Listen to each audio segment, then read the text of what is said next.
بسم اللہ الرحمن الرحیم۔ نگاہیں نیچی رکھو۔ شادی کے بعد دنیا کی دوسری عورتیں خوبصورت کیوں لگتی ہیں؟ ایک شخص ایک تجربہ کار عالم دین سے اپنا مسئلہ دریافت کرتے ہوئے کہنے لگا، شروع میں جب میری بیوی مجھے پسند آئی تھی تو اس وقت وہ میری نگاہ میں ایسی تھی جیسے اللہ تعالیٰ نے اس دنیا کے اندر اس جیسا کسی کو نہیں بنایا، اور جب میں نے اس سے شادی کا پیغام دیا تو اس وقت میری نگاہ میں اس جیسی کئی ساری لڑکیاں تھیں۔ پھر جب میں نے اس سے شادی کر لی تو اس وقت اس سے زیادہ خوبصورت کئی لڑکیاں میری نظر سے گزریں۔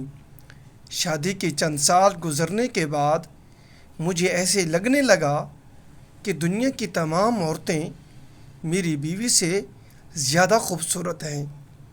شیخ نے کہا، کیا میں تمہیں اس سے بھی زیادہ عجیب و غریب چیز نہ بتاؤں؟ اس آدمی نے جواب دیا، ہاں کیوں نہیں؟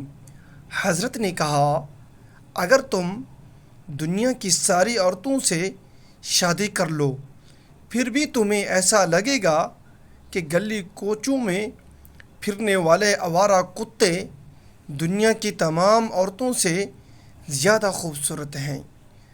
آدمی ہلکی سی مسکراہٹ سے کہنے لگا، حضرت آپ ایسا کیوں کہہ رہی ہیں؟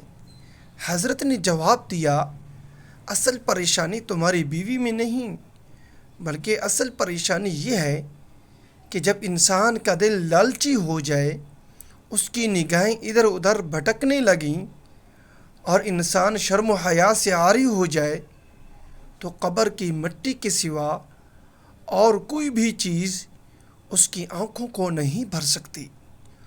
سنو، تمہاری پریشانی یہ ہے کہ تم نگاہیں نیچی نہیں رکھ سکتے۔ کیا تم اپنی بیوی کو دوبارہ دنیا کی سب سے زیادہ خوبصورت عورت بنانا چاہتی ہو؟ اس آدمی نے جواب دیا، جی ہاں۔ حضرت نے کہا، پھر تم اپنی نگاہیں نیچی رکھو۔